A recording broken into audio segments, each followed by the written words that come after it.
RFK Jr. suspends his campaign and endorses Donald Trump. How is this going to affect the election in general and suburban women specifically? Also, Trump says that he is going to fight for women's quote unquote reproductive rights. Wait a second. What in the world does this mean? If you love Relatable, if you could do me a favor and please leave us a 5-star review on Apple Podcasts and Spotify. It really helps us out and it means so much. Thank you guys so much for being here. All right, this episode is brought to you by our friends at Good Ranchers. Go to goodranchers.com/Allie. That's goodranchers.com/Allie.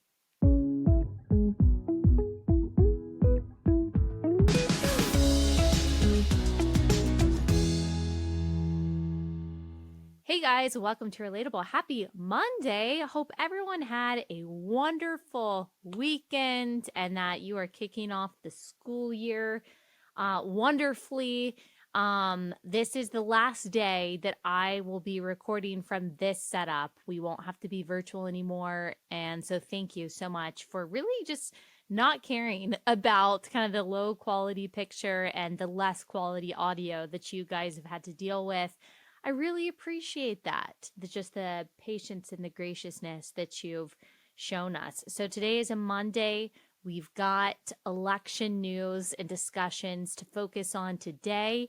Next Monday, we will be out because it's Labor Day. And so the team will be off that day.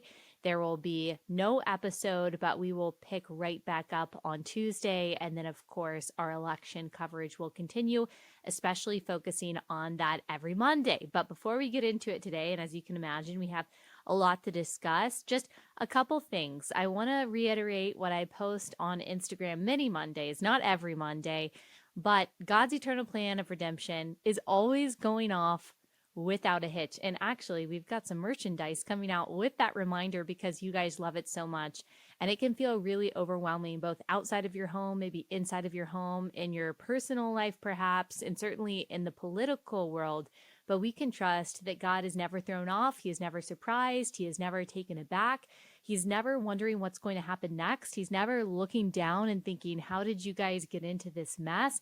He is not constrained by linear time the way we are. He is suspended in the eternal now. He is the same. Hebrews 13:8 says, yesterday, today, and forever. He is our steadfast hope. He is our anchor. He is not only the author of our faith, but the finisher, the perfecter of our faith. And we can trust that completely. It is from that place that we get our joy, that we get our stability, that we get our assurance, that we get our hope. And that gives us this kind of hopefully contagious happiness, this contagious peace in a world that is just wrought with so much confusion and so much chaos. And when we do feel overwhelmed, either just in our own lives or because of everything that's going on, we can always do what? The next right thing in faith with excellence and for the glory of God. I love that Elizabeth Elliot quote when she says, the only thing that you have to do today is the will of God. And we've kind of added on to that over the years. When you don't know what that is, it can always be the next right thing in faith with excellence and for the glory of God. No matter how seemingly mundane or seemingly small, that matters. That matters to the God of the universe. That matters in eternity. And we can take heart in the fact that everything we do in the way of faithfulness and obedience as Christians is used by a God who is, again, making sure that all of his plans and all of his purposes come to fruition. This is going to be a crazy, crazy next few months. It's not going to be done at the beginning of November. No matter who wins, there's going to be some kind of conflict. I don't mean hopefully any kind of like violent conflict, but there's going to be some kind of contesting, I'm sure, of the results of this election. Unfortunately, that's kind of where we are. That's been that is where we have been arguably for a long time, but certainly from 2016 when the Democrats really just never let that go. And then, of course, a similar thing happened in 2020. And so I anticipate that there will continue to be chaos. And yet, God is on his throne, and things are good because God is good. And he wins in the end. And one day, there will be no more politics, no more elections, no more conflict, no more confusion, no more debate over right or wrong. There will be no more sickness, no more sadness, and Jesus will rule fully and totally on his throne. And we will live in the new heaven and the new earth, and we will get to enjoy full peace forevermore. And yet, right now, we are still occupying this physical space and this temporal context. God has placed each of us here, not arbitrarily, not accidentally, but providentially and purposely and with specificity. He deliberately ensured that you were born on the day, at the hour that you were born. The same is true of your children. The same will be true of your children's children, and so on. He does nothing flippantly. And if he did not want us to care about what goes on in this world, then he wouldn't have made any of us. There wouldn't be a need for a physical world, and yet he created it and he placed us in it, and he determines the times and the seasons, and he allots the time periods for each generation. And so here we are, specifically and deliberately in 2024 in the United States of America, before an election, a consequential election that will decide not the entirety of our future as a country, but will decide a portion of it. It is the president that signs executive orders. It is the president that can sign a bill into law. It is a president that appoints judges, Supreme Court justices, and it is presidents who help drive foreign policy and much of domestic policies. And all of these policies have an effect on people. So it's really not an option for the Christian to not care about what is going on in our country. It's really not an option for Christians not to care about politics, not because we should be paranoid, not because we should ever lose sight of eternity, not because we should ever deprioritize our primary citizenship, which is in heaven, but because, as we have said so often, politics matter because policy matters, because people matter. Politics affects policy. Policy affects people. People are made in the image of God. They matter to God, and therefore they matter to us. Politics is not the primary way to love your neighbor. It's certainly not the only way to love your neighbor, but it is a way to love your neighbor. All of those responsibilities that I just articulated, that I just outlined, that fall under the president, all of those have a real effect on people, especially when you're talking about something like a Supreme Court justice that has a generational effect, that has a centuries long effect in some cases, just because it's a lifetime office, and they are making decisions that are extremely consequential. When you think about, for example, the overturning of Roe v. Wade, not on partisan grounds, but on constitutional grounds, we then saw states pass laws that protected lives. And because of that, we have, at least according to CNN, seen tens of thousands of more babies born because of these restrictions on abortion that were able to be passed in Republican states because of the Dobbs decision that overturned Roe v. Wade. Politics matter because politics affects policy, and policy affects people. It primarily affects the most vulnerable first, the helpless, the people who don't have any monetary or political capital. It affects the babies in the womb maybe the most. It affects those who are truly on the margins of society the most. It affects the immigrant. It affects those who are in poverty. It affects those who have to bear the brunt of lawlessness, for example, or open borders, for example, chaos has consequences.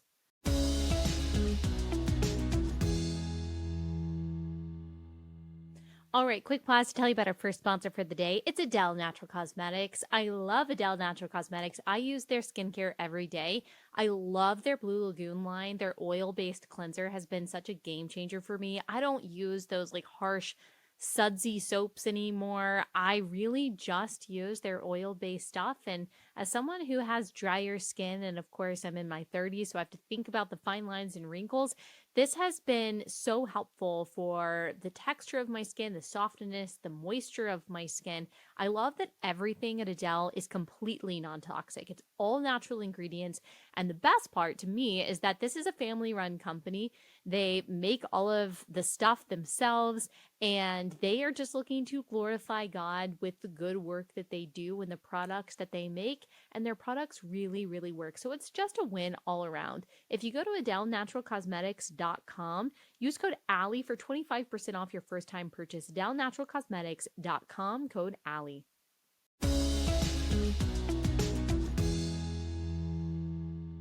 When I look at these two tickets, and as we will talk about today, I certainly don't see perfection on either ticket. But just because that is true of both tickets doesn't mean that they are morally the same. Doesn't mean that their policies are morally equivalent. I see more chaos on Kamala Harris's side. I see more order on Donald Trump's side. Even just the immigration and foreign policy issues alone, I see more order and more peace that will do more good for my neighbors than I see on Kamala Harris's side, which is, as she has demonstrated as the border czar for the past 4 years, she is an open borders radical. She showed us as Attorney General of San Francisco, of California, as District Attorney of San Francisco, and even as Senator, that she does not care about fairly enforcing the law, that she really is just serving her masters in the abortion and LGBTQ lobby, that she will sacrifice the constitutional rights of journalists like David Daleiden, pro-life pregnancy centers, as long as it serves her abortion donors. She is not only an advocate of degeneracy, but an advocate of institutionalizing the very degeneracy that we have seen has been a cause of the fall of every society since the beginning of time. And her bloodthirst, both for babies in and outside of the womb, it just cannot be justified. Remember that she voted against, as senator, the Born Alive Infant Survivors Protection Act. That is the act that simply said, look, unborn babies have, or not unborn babies rather, but babies who survive an abortion, they are entitled to health care. They should be entitled to health care because we've heard testimony after testimony of these babies surviving abortion accidentally and then being thrown in a waste bucket or being set off to the side, being placed in a utility closet. These aren't hyperbolic stories. These are not fables to make a point. They're real. This is congressional testimony. And she said, no, those babies that survive abortion, they do not have a right to health care. They should die struggling for breath alone. That is Kamala Harris. And so much more. But she is on the side of unmitigated chaos. And I love my neighbors too much to vote for that. Some people say that you shouldn't vote for the lesser of two evils, but I think that we have the obligation to. Now, I understand that that's not everyone's calculation, and I do get that. We'll talk today about some of Trump's statements on abortion, how he seems to be doubling down on what I would call pro-choice rhetoric. And so we'll be really honest about that. I'm certainly not afraid to critique Trump and his rhetoric and some of his policy positions. But when you're voting for the lesser of two evils, you are voting for more goodness to be preserved when you have the lesser evil. And by the way, every single election in the history of the United States has been a choice between the lesser of two evils. Even when we've had overtly, outwardly more kind of evangelical presidents, which we really haven't had very many. Like, I think that we'd probably have to go back to Reagan, because George Bush wasn't even, he wasn't even an evangelical. Like, really, I would say the most pro-life president that we've had in policy and even in rhetoric while they were president, it's Donald Trump. I don't think George Bush fits the bill. I don't think George H.W. Bush fits the bill. It's actually quite known that many of the Bushes are pro-choice. I guarantee you that George W. Bush believes in legal abortion up to some point. And then when we look at Ronald Reagan, yes, he was rhetorically very pro-life. I love that about him. But his policies didn't really advocate for that, at least tangibly. But Donald Trump gave us a huge pro-life victory in the overturning of Roe v. Wade when he selected those justices that helped author that Dobbs decision. And also, he was the first president to go to the March for Life.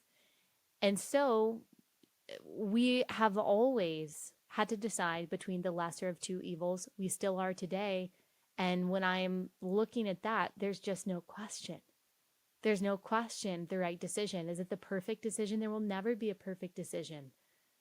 They can go tit for tat on their different moral issues that they have.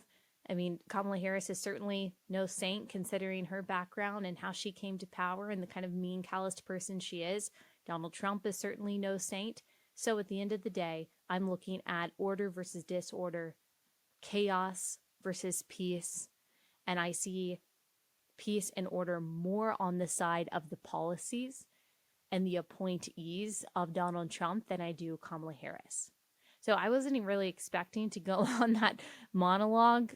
It was totally just train of thought, extemporaneous, but that's my calculation this election. So understand all of that as we get into some of this back and forth today, because I am going to say some things that I'm concerned about that I don't like that are happening in the Trump campaign. And I think that we should be free to do that. Like, I don't think that we should be afraid to criticize and critique and to voice our perspective, that we should shy away from that. I think we still should. I think it's the honest thing to do. And I think that's what we should be doing for all of our nominees and all of our politicians.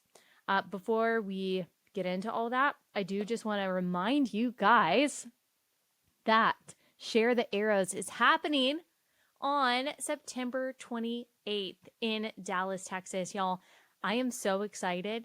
And yes, of course, I'm excited because there are going to be thousands and thousands. I haven't released the official number yet because it just keeps growing. I will. Before we actually get to the day, I will announce to you the number of tickets that we've sold. It's amazing. It's amazing already, but I think the final number will just be incredible. So praise God for that. But I'm excited, obviously, because of the amazing speakers that we have, because Francesca Battistelli is going to be leading worship, because we have an amazing venue. It's just going to be so good to be together and encourage one another and equip one another in this crazy time, and to remind us, hey, we're all on the same page here, and we're on the side of sanity, and we're on the side of goodness. It's not a political conference. We're not even talking about politics. It's really just theological and equipping. How do we contend with all of these cultural changes that are happening in a biblical and loving and joyful way? So that's one big reason why I'm excited, but I'm also excited because, guys, we have a speaker that I haven't announced yet. Sorry if you're watching this. There's like a fly right in front of me. That's really annoying. I'm super excited about this speaker that I cannot announce yet. I'm going to announce it next week. I'll announce it next Tuesday. If you have your guesses, you can drop them below in the YouTube comments. But I'm so pumped. This is big. Okay. So I took some of your guesses on Instagram, and a lot of y'all never need to consider going on The Price is Right, because guessing is just not your forte. That's okay. That's okay. We still love you. But like, let's look at some context clues. It's Christian conference. So that's one. Some of the suggestions, I'm like, what, why? And then, or not suggestions, but guesses. And then also I'm saying it's big. Okay. Some of y'all need to think higher and bigger And so this is an amazing person. I'm so excited about this. So excited. When she said yes, I was just like over the moon pumped because I know how much you guys are going to love this person. So I'm so excited, so excited. So we'll announce that next week, and then we'll do another push of, information and promotion and all of that. We've got amazing merch that's only going to be at the event. Of course, it's designed by the amazing Carly Jean Los Angeles, and we've got lots of more fun stuff coming down the pipeline. So stay tuned for that. Go to sharethearrows.com. And, I probably shouldn't tell you this, but I'm going to. If you want a discount on general admission, there are a lot of promo codes available to you. Like you can use, for example, any of the speakers and Francesca's name followed by 15 as a promo code, and it has to be all caps. It's case sensitive. So you can do Elisa 15, you can do Fran 15, you can do Abby, ABBIE 15.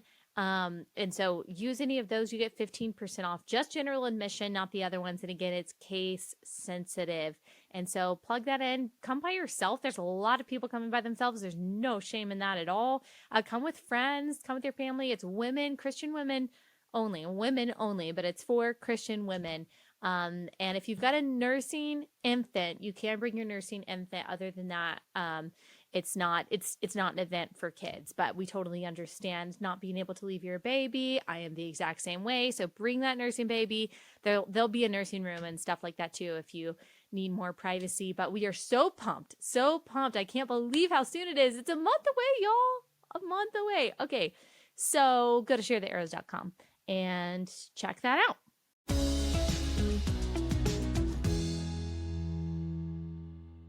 Okay, second sponsor for the day, another wonderful pro-life company. In fact, the only pro-life diaper company, and that is Every Life. Every Life supports all of their employees who are adopting or having babies, making sure that they are financially supported, that they get the rest, the rejuvenation that they need, all the time that they need with their families. So they are really putting their motto where their mouth is when it comes to their pro-life values, not just internally, but externally. They have these buy for a cause bundles that you can purchase through the Every Life site that donates items to pregnant moms in need to make it easier for them to choose to make the right decision, which is to choose life. I love Every Life diapers. They're the diapers that we use in our home.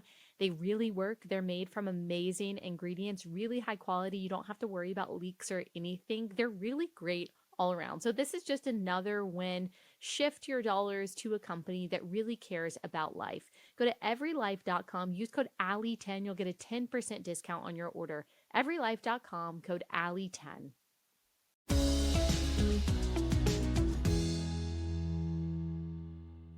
Okay, let's talk about RFK Jr. dropping out, endorsing Republican Donald Trump. Now, a lot of you said, well, he's not really dropping out. He's keeping his name on the ballot in some states. He's just taking his name off of the ballot in the battleground states. That's true, but he is suspending his campaign. He knows that he's not going to win. This is basically him dropping out of the race. If his name is on the ballot where you are, you could still vote for him if that is your conviction. I would urge you not to. I would urge you not to do that, especially in the states where it matters at all, because he is telling you, he is communicating that I'm endorsing Donald Trump because Donald Trump, of the two candidates, is more likely to advocate for public health and for ridding the public health apparatus in this country of corruption, advocating for the health of the future of our children. And so get behind this guy. And of course, he's right about that. He's right. Out of the two candidates, Donald Trump is more likely to do that. Now, we know that Donald Trump gave us Operation Warp Speed, that he has been, that he brought one of the guys from Johnson & Johnson on the stage, that he's been a big advocate of the vaccine and, of course, Operation Warp Speed. But he was against the mandates. I have no idea how he feels about Operation Warp Speed now. You can see, though, at the time why he felt like that was a great idea. He doesn't probably share all of the knowledge and concerns that we have about vaccines, and especially an experimental mRNA vaccine like that one. But you could see why at the time he did what he did and why he would even say he's proud of it now. I do hope and think that if something similar to COVID came up again, that he would hire better people, that he would fire someone like Anthony Fauci, fire someone like Deborah Birx. He was also dealing with the fact that this was an election year. And also, we had riots going on. There was so much going on during this time. I think he thought that this would be a major win. But I think the fact that he is now willing to link arms with someone like RFK is actually a really good indication of where he stands now on public health. So here's a summary of what went down.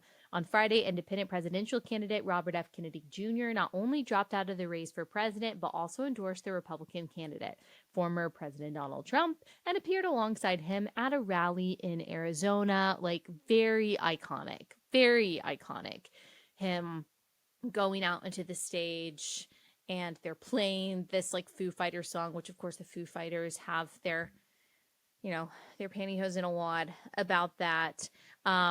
But he goes out there and he shakes hands with Donald Trump. We've got that like iconic photo that's going around, and he makes a really good speech. But before we get into that speech, we got to go back to his announcement, which was making waves. So he made an announcement earlier in the day where he explained his reasoning for dropping out. He said he doesn't see a pathway to victory, and it is because of the meddling of the Democratic Party. Like, you'll remember that it's pretty unprecedented that Joe Biden decided not to give RFK Jr. any security, even though he is a nominee. He's a candidate for the presidency. He wanted security. He needed security, maybe as much as the other candidates. And yet he didn't get that. And the DNC pulled out all the stops to keep him off the ballot in as many states as possible. He was basically not allowed on most networks besides Fox News. And so the fact that he was able to get 1 million signatures, the fact that he was able to garner the support that he did, yes, he was still polling low, but the fact that he was able to get as many people behind him as he was as an independent candidate, I mean, that's pretty incredible. So in his speech, he explains all of that. He shamed the Democratic Party for weaponizing government agencies, abandoning democracy, suing the opposition, and disenfranchising American voters. RFK pointed out that Trump was mentioned 147 times during the first day of the DNC. Biden was only mentioned twice in 4 days. His point in that is that, look, like, they are telling you that you're going to have Kamala Harris. And the only thing they are offering voters is that she's not Donald Trump. They haven't talked about what she and Biden have accomplished over the past few years. And of course, they're not owning up to those failures. Like, their only pitch for Kamala Harris is that she is not Donald Trump. This is yet another example, he's arguing, of them disenfranchising voters and basically believing that voters are stupid. Here's shot one. The DNC and its media organs engineered a surge of popularity for Vice President Harris based upon, well, nothing. No policies, no interviews, no debates, only smoke and mirrors and balloons in a highly produced Chicago circus. There in Chicago, a string of Democratic speakers mentioned Donald Trump 147 times just on the first day. Oh, who needs a policy when you have Trump to hate? In contrast, at the RNC convention, President Biden was mentioned only twice in 4 days. He then compared Biden and the DNC to Vladimir Putin, which is such an interesting description because, of course, the Democratic Party pretends like they are the ones against Putin and that Putin and Trump are in bed together. But of course, the comparison between Putin and the DNC has always been more appropriate. So he said President Biden mocked Vladimir Putin's 88% landslide in the Russian elections, observing that Putin and his party controlled the Russian press and that Putin prevented serious opponents from appearing on the ballot. But here in America, RFK said, the DNC also prevented opponents from appearing on the ballot, and our television networks exposed themselves as Democratic Party organs. When a predictably bungled debate performance precipitated the palace coup against President Biden, the same shadowy DNC operatives appointed his successor, Kamala Harris. Also, without an election, they installed a candidate who was so unpopular with voters that she dropped out in 2020 without winning a single delegate, which is all true. I mean, that's all true. I would say this probably goes back even further. I mean, I remember thinking at the time, why Kamala Harris as the VP? She was so unpopular in the election. She wasn't even popular before she ran for president. I mean, obviously, that's why she didn't do well at all in the 2020 election, like embarrassingly horribly. And yet she was picked for the VP. So I personally think this plan and plot goes back much, much further than that horrible debate in June for President Biden. But I agree that it was everything, the plan was precipitated after that debate. Now, some people are suggesting that maybe the entire thing was set up for Biden's failure so that they could have so they could use a facade of compassion and say, this is just what we have to do. He needs to step aside. He's not ready. Where is he, by the way? I feel like we haven't heard from Biden and that we have no idea what's going on in the White House right now. I'm sure it's nothing good because we've been so distracted by this campaign.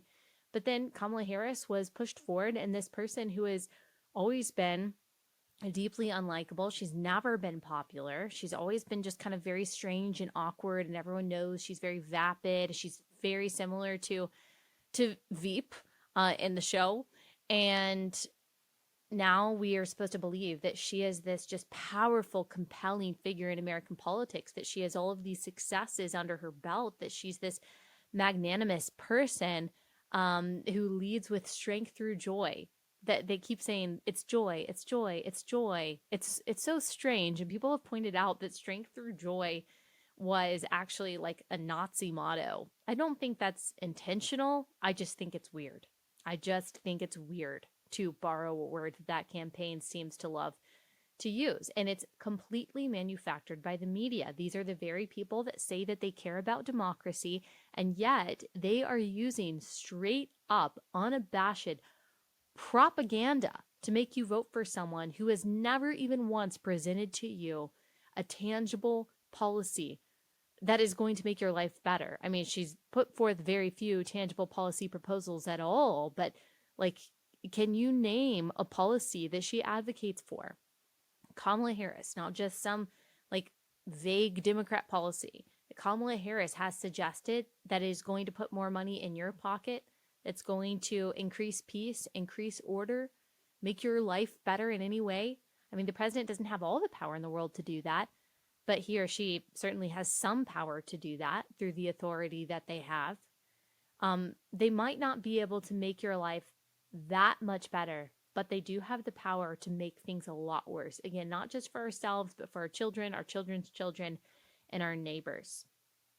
And so obviously, RFK was absolutely right in calling all of this out and highlighting the hypocrisy on this and realizing that Kamala Harris is a puppet. I know this sounds conspiratorial, but a puppet of the deep state.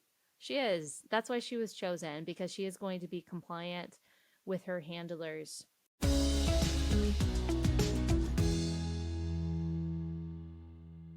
Okay, y'all, I love Cozy Earth. I love my Cozy Earth sheets. They are so soft. They're temperature regulating. They're so luxurious.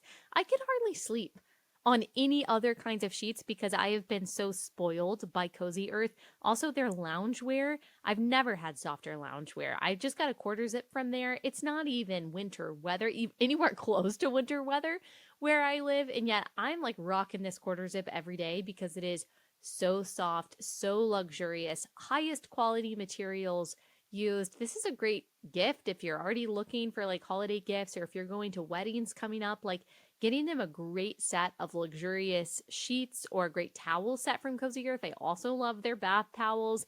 That's a great way to go. If you go to cozyearth.com/relatable, you can get up to 40% off your purchase. Oh my goodness.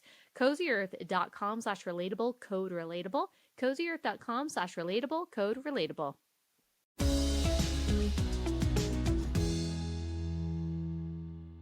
Trump has welcomed him into the fold, of course, in true Trump fashion. He has had some negative things to say, some very negative things to say about RFK. RFK has had some very negative things to say about Trump. But I think they see it as, okay, this is what we got to do right now. This is what we got to do. We got to come together. So after the rally, after RFK made his speech, it was announced that he was endorsing Donald Trump, and he listed his priorities and what he thinks Trump will champion. Trump echoed his concerns and his desire to champion children's health. Here's Sot 2.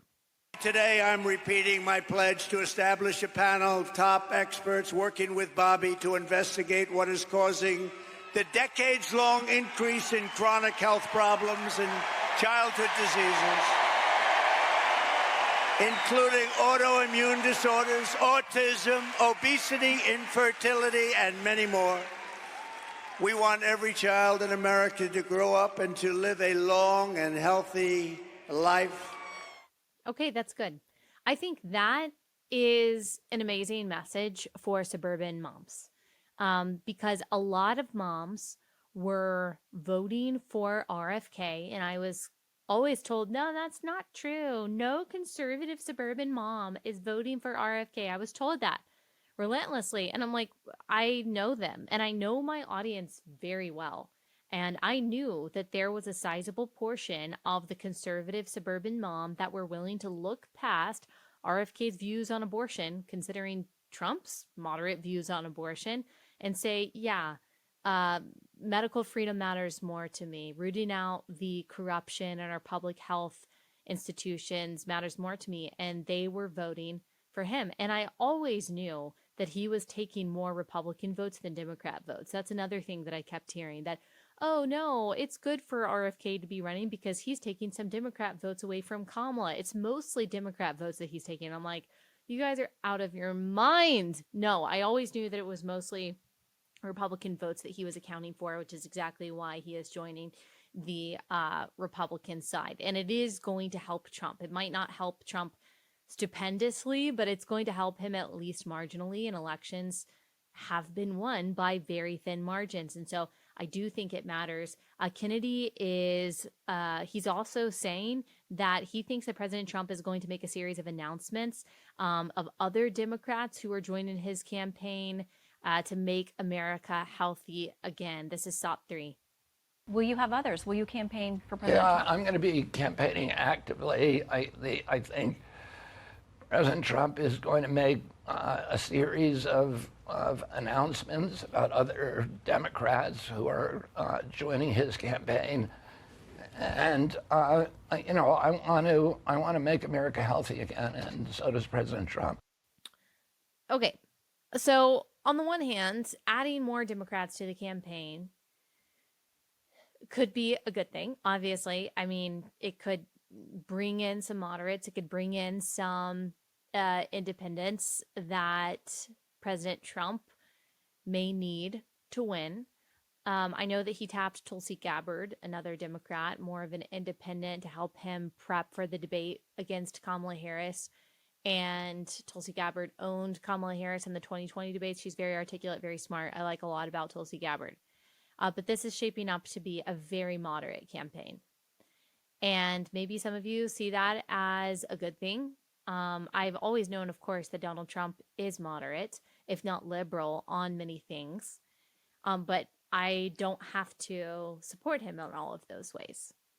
And as a social conservative, as a Christian, like, I'm not looking forward to a government that is run by people who are basically just 1990s Democrats, who are basically just Bill Clinton Democrats, because it's that kind of political ideology that got us exactly where we are. Like, if we don't understand that we can't just like turn back the clock 20 years and hope for the best, that all of that is connected to the degeneracy and the chaos that we see today, then I think that we're kind of a lost cause.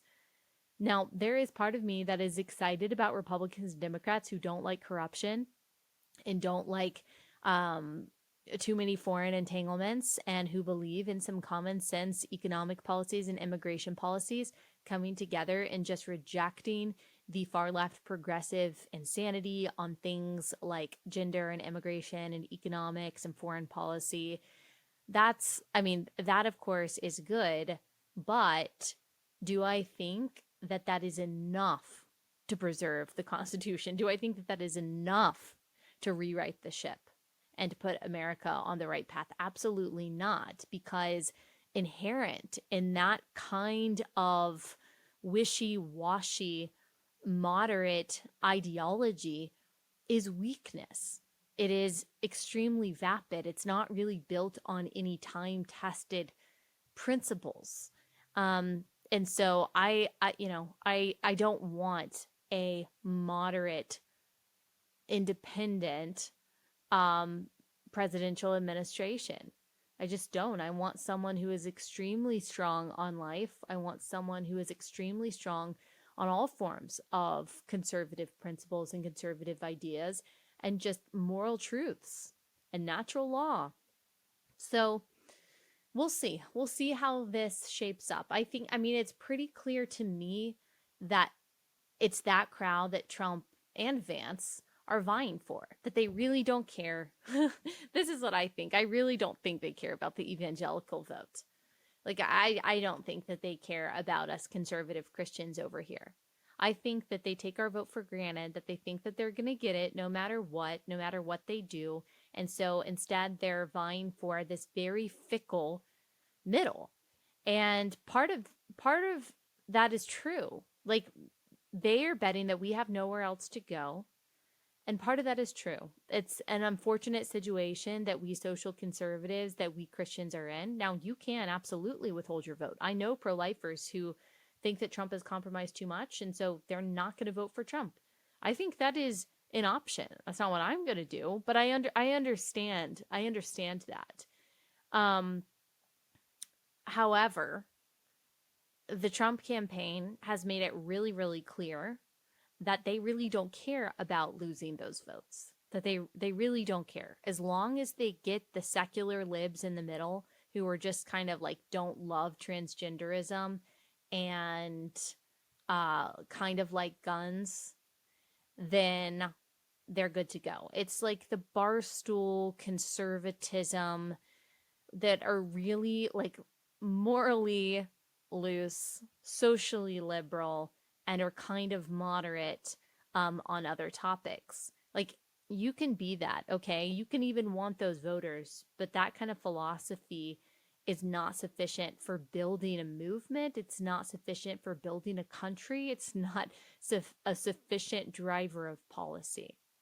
But maybe it is a win for some form of sanity.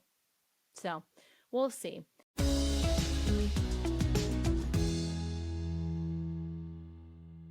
Last sponsor for the day is Good Ranchers. Labor Day is coming up, and so you might be grilling out. If you order now, you can get your box of meat in time for Labor Day. That is all American meats. You've got Wagyu beef. That's my favorite. You've got pre-marinated or non-pre-marinated chicken. This is like better than organic, really high quality stuff. If you are a fish person, you can get shrimp, you can get scallops, you can get cod, you can get salmon. We love all of it. Of course, you can get your great cuts of all American steak too. It makes your life easier when you subscribe. You get that box of all American meat right to your front door on dry ice every month. It's what we've done for the past several years. I can't ever go back. I will never go back into a grocery store and waste my time and money and energy trying to figure out, okay, is this meat really high quality? Is it really from America? Oh my gosh, inflation is affecting the prices so much. I mean, it makes your life easier, it makes your life healthier, and supporting American farms and ranches is a great thing. Go to goodranchers.com, use code Allie at checkout for a discount. That's goodranchers.com, code Allie.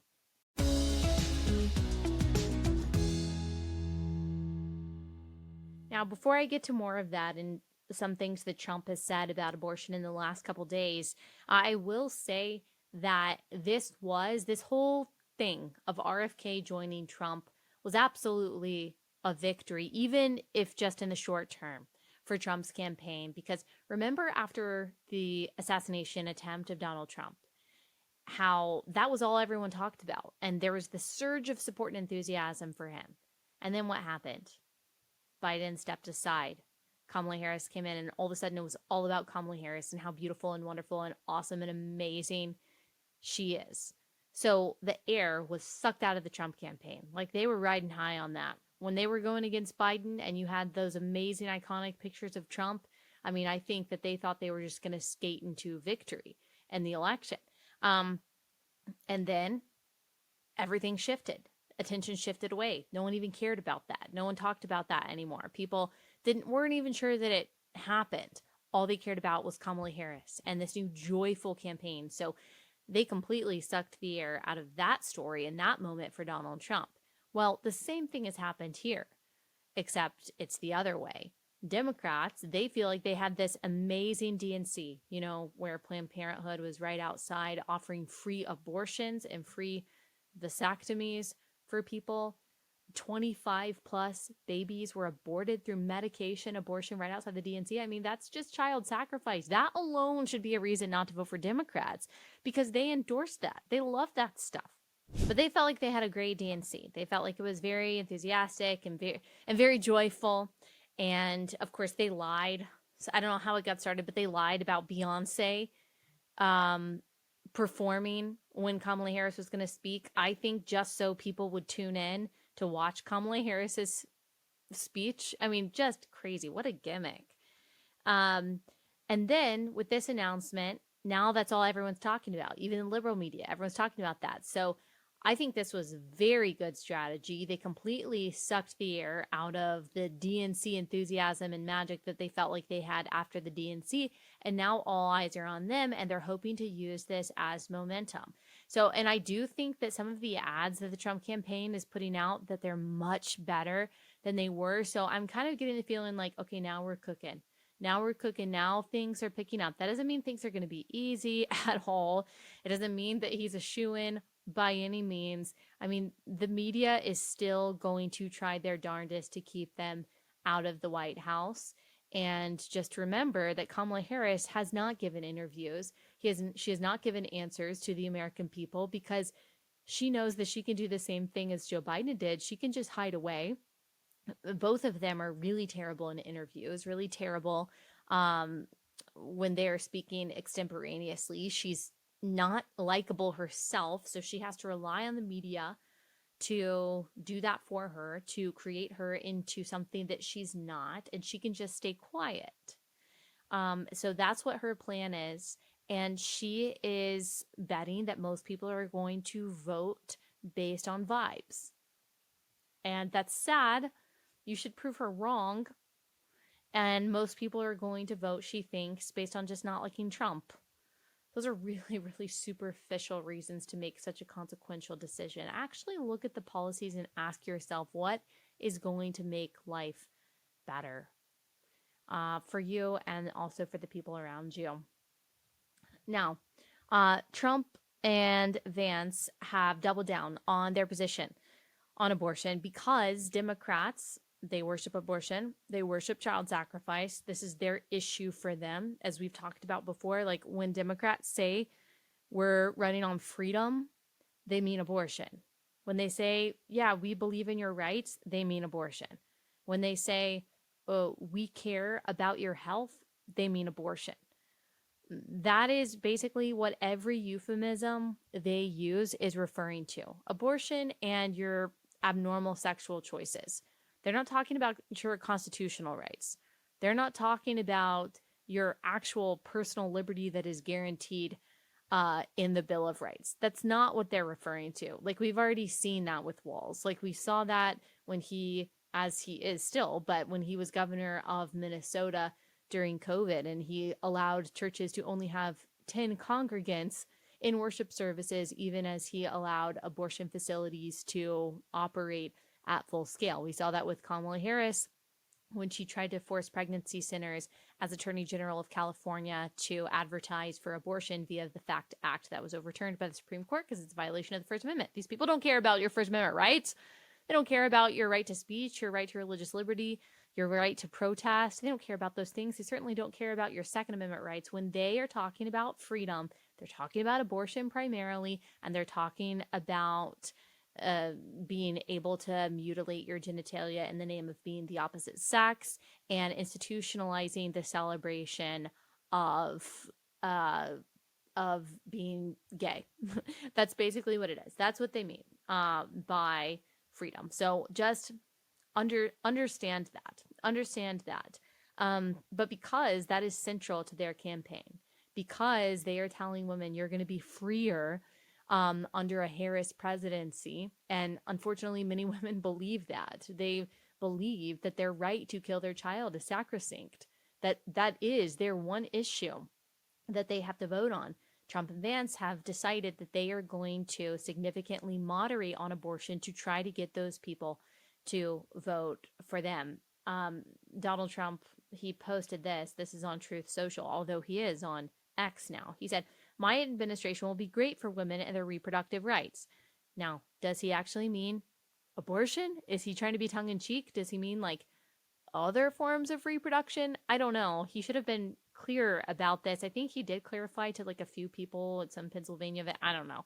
But he wasn't clear. He was, I think, purposely obscure. I mean, this is obviously the euphemism that's used by the pro-abortion crowd to talk about abortion. Of course, it's a misnomer because if you're at the point of abortion, then you've already reproduced. You have the right already to reproduce, woman, as you see fit. What you do not have the right to do is to kill your child. Consent to sex is consent to pregnancy, and grow up. Like, this is a product of the choice that you made, and this is, more importantly, what, no matter the circumstances of the conception, like, this is a human being made in the image of God. From the point of fertilization, by the way, from the point of fertilization, sperm meets egg, unique DNA. That is the beginning of life. That is when human life begins. And to end that life purposely at any point after that is murder. That's an image bearer of God, and it's not a reproductive right. So I don't know if Donald Trump meant abortion or what he meant, but he is wrong to moderate on it. And he has said that he would support something like a 16-week compromise. No, that's literally going to make no one happy. It's certainly not going to make me as a pro-lifer happy. It's not going to make the pro-abortion side happy. And here's what I said in response to that post on X. I said, "I'm glad to see RFK endorsing Trump. I'm sure that's why Trump felt the need to post this today. He thinks he has to be pro-choice to win RFK's voters. Not only is this morally wrong, I also think it's simply incorrect. Those I know supporting RFK were supporting him despite his pro-choice views. True. With every wild statement like this, Trump chips away at pro-life enthusiasm, which he desperately needs to win. Stop with the compromise and move forward confidently on the side of life." And then on Meet the Press on Sunday, J.D. Vance was talking to reporter Kristen Welker, and Welker pushed him, asking, okay, if a federal abortion ban got to Donald Trump's desk, would he veto it? And here's what J.D. Vance said. Stop for. Can you commit, Senator, sitting right here with me today, that if you and Donald Trump are elected, that you will not impose a federal ban on abortion? I can absolutely commit that, Kristen. And Donald Trump has been as clear about that as possible. I think it's important to step back and say, what has Donald Trump actually said on the abortion question, and how is it different from what Kamala Harris and the Democrats have said? Donald Trump wants to end this culture war over this particular topic. If California wants to have a different abortion policy from Ohio, then Ohio has to respect California, and California has to respect Ohio. Donald Trump's view is that we want the individual states and their individual cultures and their unique political sensibilities to make these decisions, because we don't want to have a nonstop federal conflict over this issue. Now, I completely disagree with that. I understand that's where a lot of people on the right are. That's not where people on the left are, by the way. They are for what Kamala Harris stands for, which is federalizing abortion and guaranteeing the right to abortion, at least through viability, which is 24 weeks, which is almost the third trimester. It's absolutely insane. And the baby can feel pain before that. And of course, again, from the point of conception, already an image bearer of God, equal value to anyone outside of the womb. So it's all just absolutely egregious. But because of that, because we're talking about human beings scientifically, they therefore logically, philosophically, morally, theologically are entitled to human rights, the chief of which is the right not to be murdered, the right to life. There's a reason why the right to life comes first in the Declaration of Independence: life, liberty, the pursuit of happiness, because neither liberty nor the pursuit of happiness would exist without the right to life. It is the most fundamental right. Democrats talk about abortion as if it is the fundamental right. That's what Oprah did at the DNC. This is your fundamental right. No, you don't have a fundamental right to kill your child. You have a fundamental right to not be murdered. Abortion is the murder of innocent, helpless human beings. And to say that it should be left up to the states is just as ridiculous as saying slavery should be left up to the states. Now, I would say, I don't know if I've changed in my opinion on that, but I've certainly thought harder about it since the Dobbs decision. At first, of course, I'm like, yes, it's back to the states. It's always what we wanted. But then I'm realizing, or I don't even know if realizing is the right word, but just being able to articulate, wait, no. This can't be a states' rights issue. Like, there was literally a war fought over the human rights atrocity of slavery and whether or not it should just be a states' rights issue. I mean, the parallel is stunning. There couldn't be a more apt comparison. And so it really isn't. It really shouldn't be a states' rights issue. Now, again, I understand that's where most Republicans are, but also, like, there's some hypocrisy here because Trump says, yeah, this is just a states' rights issue. Well, Florida enacted a 6-week ban, a heartbeat bill. And what did Trump say? Trump said in an interview that he thought it was terrible. And so what is it? Like, are you going to respect the states that want to restrict abortion, or are you not? I mean, I guess you can share your opinion, but if you're president saying something like that carries some weight with it. So I don't think that the conservative pro-life position is, yeah, the state of California with its tens of millions of people should allow abortion subsidized by the taxpayer through all 9 months. Of course not. And so I just don't think this is the right direction to go. Again, I would say just stop talking about it. Stop talking about it. And you can always obfuscate. You can always pivot. You can always, when they ask a question, say, look, Trump is on the side of life. He's on the side of life inside the womb. He's on the side of life when it's outside the womb, not just your physical life, but he wants to make people's lives better. He is trying to make America healthy again so that children are not only born, that they not only survive the womb, but also that they thrive outside of the womb. And that's why we're doing XYZ on health. Like, that's what you can say, because every time you say something like this, you demoralize the pro-lifers whose votes you need. And it's not just the votes that you need. That's what I feel like they just don't understand. It's their enthusiasm. You need their, for lack of a better term, like evangelism. You need their excitement to vote for Donald Trump. And every time you say something like this, you chip away at that excitement. And I'm telling you that there are a lot of Christian women who only vote based on this abortion issue, and they are feeling really apathetic about voting for Donald Trump. Now, before you in the comments say, well, those women are dumb, those women aren't thinking, it doesn't matter if you think that. Their votes count just as much as yours, and you are not winning them over by talking to them like that. These are thoughtful women who need a reason to vote. Now, I'm doing my darndest to convince those women that there is a lot on the line that I think Trump does so much better on, so you don't even have to talk to me about that. But that's the truth. That's what the Trump campaign needs to understand. You are chipping away at their enthusiasm. Stop talking about abortion if you're going to compromise on it. Just be vague. Just say you're on the side of life and you love life. And look where Democrats are on abortion.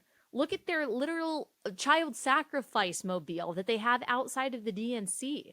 Like, they're anti-life, both in and outside the womb. Talk about that, and then talk about all of the policies that you are going to implement to support life in and outside of the womb. My gosh, that's PR 101. Like, I think that JD Vance is extremely articulate, and I know he's also a Catholic. And this is not a tenable Catholic position. I'm not a Catholic myself, but I have enough Catholic friends that I talk to very often about this kind of thing.